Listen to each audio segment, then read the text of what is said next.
Halo, kembali lagi di channel Vitality, Fighting and Mentality, channel kesukaan gadis-gadis muda. Oh, enggak ya?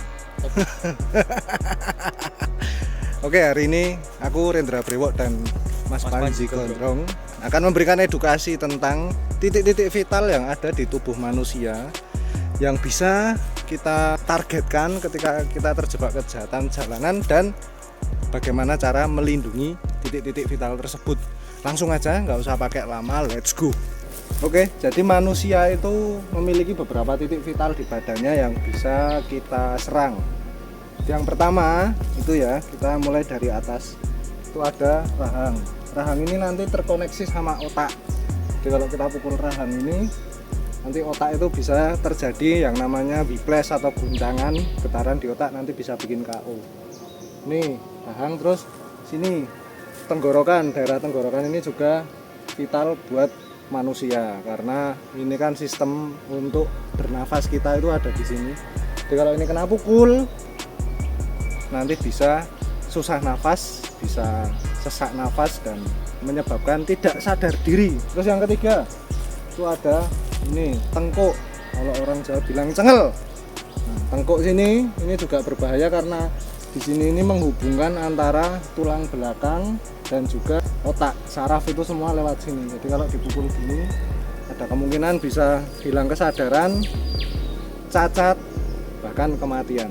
Terus kita turun ke bawah, ada solar plexus atau ulu hati. Di sini ada solar plexus namanya.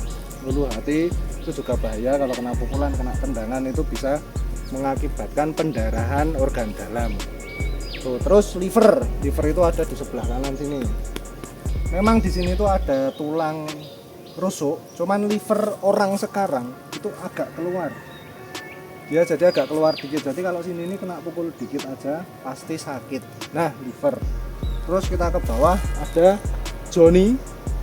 Joni ini juga bahaya banget dah. Taulah kalau pria itu joninya kalau kena sentil aja mulesnya bisa berjam-jam, apalagi kalau kena tendang atau kena pukul ya.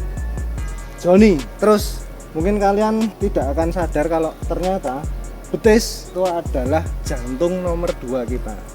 Kenapa? Karena otot betis itu membantu mekanisme untuk memompa darah yang turun ke bawah untuk naik ke atas atau ke jantung kita kembali. Makanya betis ini adalah jantung kedua kita.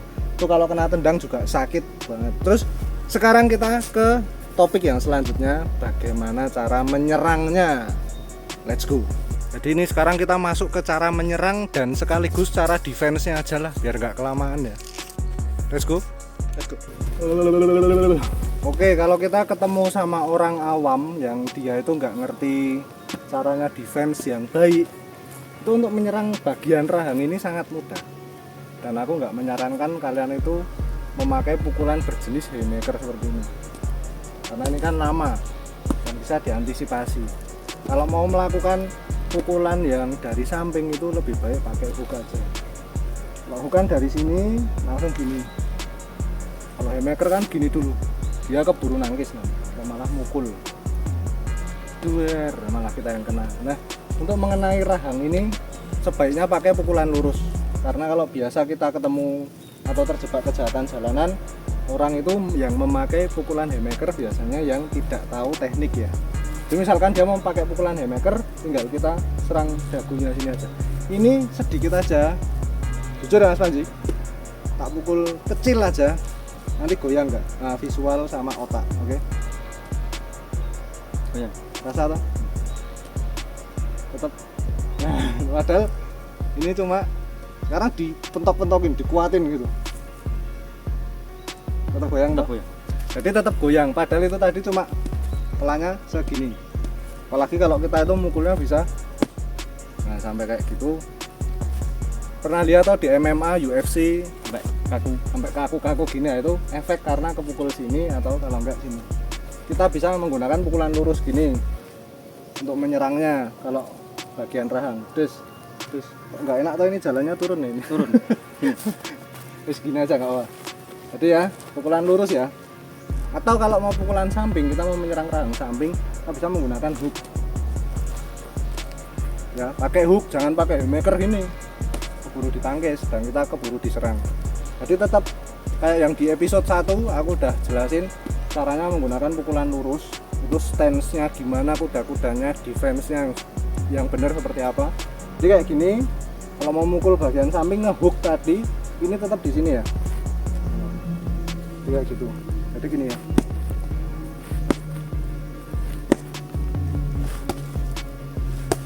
Gitu. Cuman kita arahkan ke rahang, bisa lurus, bisa hook. Terus cara defense-nya sekarang. Cara defense seperti pada boxing yang aku jelaskan di episode 1 ya. Kalau kalian menggunakan defense seperti Mas Panji ini, ada kemungkinan tidak akan terkena pukulan di area rahang karena menutupi di daerah wajahnya dia ya. Dia dari samping jarang masuk kan, biasanya pemukulnya kalau kalian itu ditantang orang-orang yang kebanyakan gaya di jalan itu biasanya dia nggak bisa berantem. Jadi langsung aja kalian pasang guard kayak Mas Panji tadi, biar dipukul haymaker nggak bisa masuk kayak gitu. Nah terus kalau dari depan gimana? Kalau misalkan kalian nggak pakai glove bisa masuk ya. Kalau kalian cuma pakai guard seperti ini itu bisa masuk. Nah jadi sebaiknya kalau ada orang yang memukul lurus ke arah dagu kita, dagu ini harus kita pepetkan ke badan, ke dada kita. Jadi kita lihat ke depan ini mepet gini untuk mengurangi guncangan ketika dipukul. Nah seperti ini. Itu yang pertama. Terus kalau dia memukul ke depan, kalau defense kita itu tanpa glove gini kan gampang masuk ya. Gampang masuk nih sebenarnya karena ini kan tebel ya, jadi gampang masuk. Kita parry tangannya dia. Jika dia melakukan pukulan lurus, kita parry. Kalau parry nggak usah lebay gini ya, jangan jauh, jangan kejauhan. Jadi tinggal gini aja.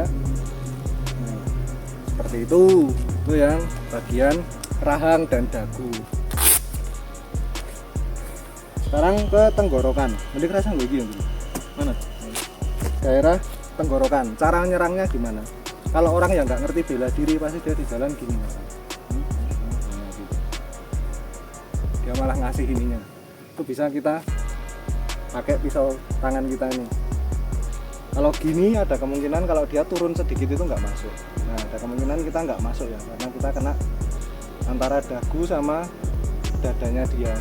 Paling gampang itu ya langsung gini, toh gini. Nih bisa pakai ini. Atau jadi dari posisi kayak gini, kalau dia nantang-nantang kita langsung pakai ini, langsung ke tenggorokannya dia. Itu bisa mengakibatkan teman gagal nafas terus takset tuh ya. Jadi diginiin gini atau gini, itu cara menyerangnya. Terus cara defense-nya kayak ini, nempel ke dada. Jadi kalau diginiin ya kena, susah. Misalkan dia pakai stand ini yang tak ajarin ya, kuda-kuda yang tak ajarin defense, yang tak ajarin di episode 1, dia pakai stand kayak gini, kita susah memasukin. Nah tangannya dia gini pun bisa dia tahan pakai tangan, malah sakit gini sini kita.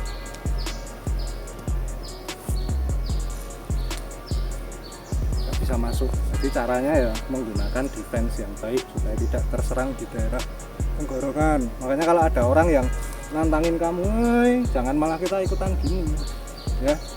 Jadi malah kita itu menunduk aja supaya terlihat kita itu mengalah padahal kita ready ya.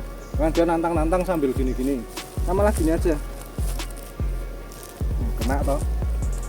Cuman kalau orang yang tahu bela diri nggak mungkin dia nantang, nggak mungkin orang nantang bela diri kayak gini tuh. Pasti kan gini-gini sambil dorong-dorong gini loh. Nah kita gini aja langsung. Jadi ketika dia itu menantang ya langsung kita serang ininya. Nah tuh kenapa ke orang yang tahu bela diri itu nggak suka bikin ribut, karena dia tahu teknik. Orang yang nggak ngerti teknik itu malah gampang kita celakai. Makanya orang yang biasa sok jago di jalan itu biasanya nggak ngerti teknik bela diri. Sekarang daerah tengkuk atau cengel leher bagian belakang, cengelmu itu paling susah diserang sebenarnya, karena kita kan kalau terjebak kejahatan jalanan biasanya face to face kayak gini ya. Jadi mau nyerang sini ya pasti dia kan bergerak, kita mau, pasti dia bergerak. Jadi ini paling susah. Cuman ada kemungkinan juga kalau pas dia berkendara naik motor gitu ya, nah ini bisa digebuk. Biasanya itu klitih gitu, klitih atau begal itu kan biasanya kayak gitu. Ngelimpe ya kalau orang Jawa bilang ya, dari belakang sini. Duer. Itu tujuannya udah nganu sih, udah mencelakai banget, mau ngerampok atau mau bikin dia mati. Biasanya kan istilahnya ngelimpe ya, ngelimpe apa ya? Intinya diam-diam dia. Serangannya biasanya yang menyerang sini tuh diam-diam dari belakang sini. Kalau dari depan kan susah, kita mau nyerang dia dong. Dia juga punya mekanisme alami tubuhnya dia toh. Kayak gitu. Nah, cara menangani ketika ada orang yang berpotensi menyerang bagian kepala kita, apapun kondisinya, kita jangan membelakangi. Nah, misalkan ini kita lagi ribut ya. Misalkan di situ ada senjata, ada kayu, katakanlah kamu mau menggunakan kayu untuk pertahanan diri, jangan gini. Nah, nanti bisa diserang sini. Kalau mau ngambil ini, misalkan lagi ribut gini, nah tetap gini. Jadi kalau ngambil jangan membelakangi, jangan gini. Biar nanti bisa diserang. Apapun kondisinya, kamu dikeroyok pun tetap dilindungi dan kita tetap menghadap ke arah lawan. Jadi jangan malah gini. Nah, ini kalau sampai ke pukul, ini bahaya banget. Dan orang awam biasanya kalau dikeroyok atau dipukuli gitu, sepengetahuanku dulu, pengalaman yang pernah aku alami, biasanya dia yang dilindungi itu sini, muka, terus gini. Ini bahaya. Sininya malah nggak dilindungi. Jadi jangan. Kalau mau melindungi diri, dikeroyok orang banyak, katakanlah 5 orang, tetap kita gini, tetap face ke arah musuh ya. Ini orangnya di sini, kita tetap cari, jangan sampai ada orang di belakang kita. Nah gitu. Jadi misalkan ini tembok, yang penting kita mepet ke tembok gini. Kita mending mepet ke tembok sambil kita defend ketika kita diserang. Nah, nanti kalau dia udah capek nyerangnya, dia udah merasa kelelahan, nah gantian kita. Nah, gitu. Tadi ya jangan ngambil senjata sambil membelakangi. Terus kalau dikeroyok jangan gini. Untuk pukul bisa mati, bisa cacat kamu. Mending mati kalau cacat seumur hidup. Terus solar plexus. Ini sebenarnya dilindungi sama rusuk. Cuman kalau kita tahu cara menyerangnya, itu bisa masuk. Nyerangnya itu kita pukul tapi nggak lurus gini mukulnya, tapi dari bawah agak ke atas. Beda rasanya. Beda. Jadi mukulnya itu gini. Makanya kalau tendangan biasanya menggunakan push kick. Push kick itu yang menggunakan bola kaki. Ya, jadi push kick gini. Duet. Langsung ke sini ya. Langsung ke ulu hati, itu kalau kena kenceng bisa pendarahan dan bisa meninggal. Udah banyak kasusnya itu. Latihan sparring nggak pakai body protector, nggak pakai glove. Nah sini pendarahan, meninggal itu ada. Tuh, jadi kalau caranya mukulnya itu kita nggak lurus gini. Kalau lurus ya kerasa tapi nggak banget. Karena di sini itu ada tulang rusuk yang melindungi solar plexus kita. Tapi kalau kita dari bawah gini mukulnya, itu baru kerasa bawah dan agak masuk ke atas. Gitu. Itu cara menanggulanginya. Ketika kita fight, kita bisa menggunakan stance yang udah diajarkan di episode 1.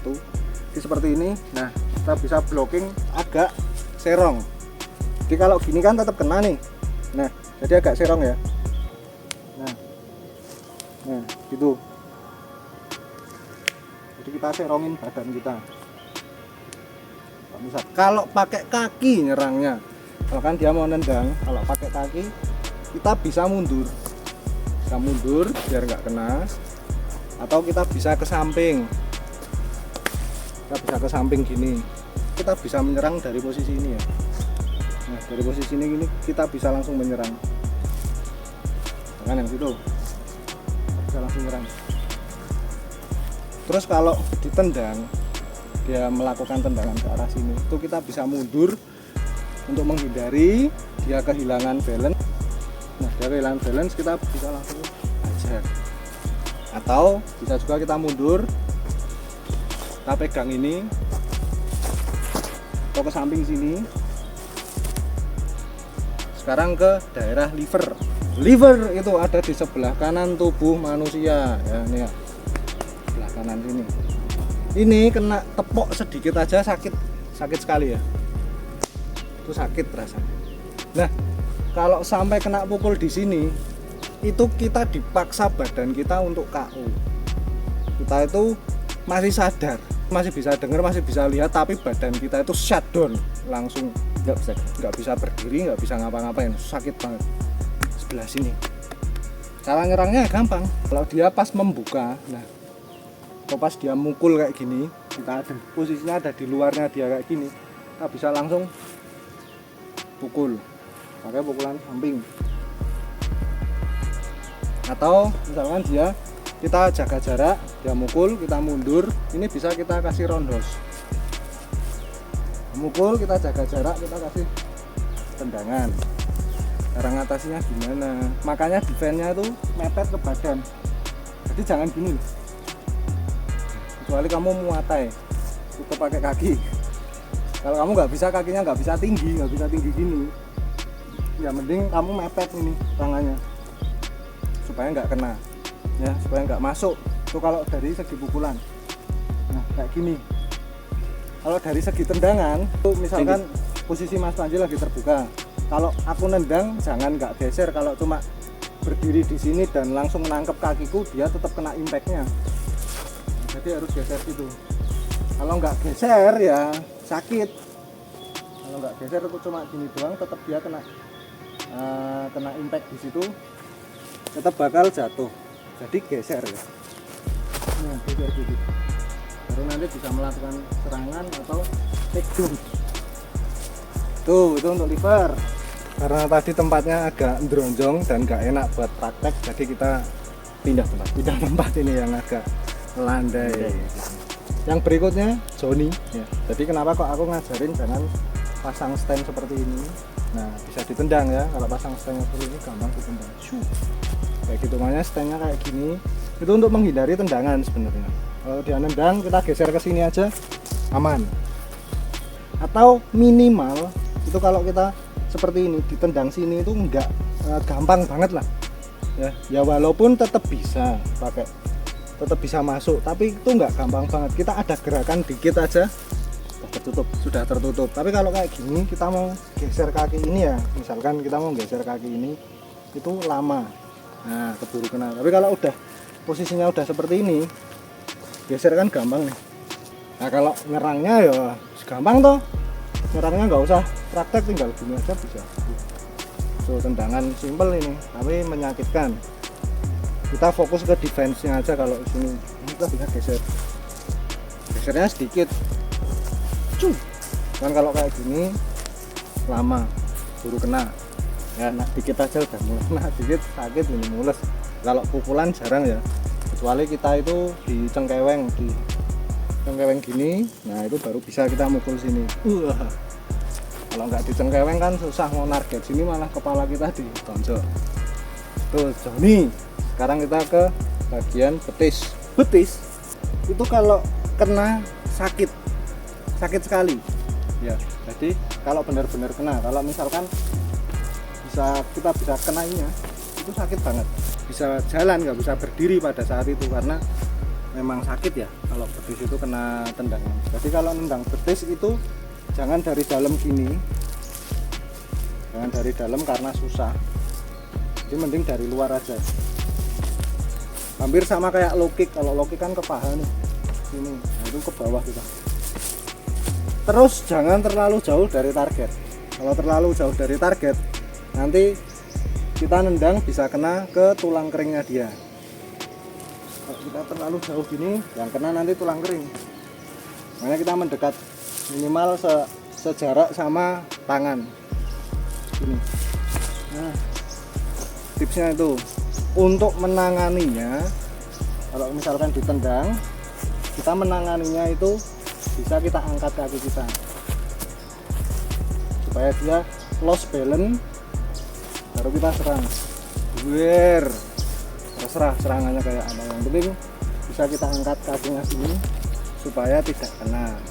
Atau kalau kamu pede dengan tulang keringmu ya, kalau kalian sering melakukan conditioning tulang kering, tinggal kita geser gini kaki kita biar bertabrakan tulang kering ya, tinggal tulang kering dia atau tulang kering kita yang lebih keras. Itu masuk dulu Bro. nah, udah ya tadi titik-titik vital di tubuh manusia itu mana aja, gimana cara nyerangnya dan gimana cara defense-nya. Segitu dulu konten dari kita. Kalau kontennya bermanfaat, kalian bisa share, bisa save kontennya. Jangan lupa subscribe, dibunyikan loncengnya agar kalian bisa tahu update-update di channel kita. Gitu, sampai jumpa di konten kita selanjutnya. Ciao.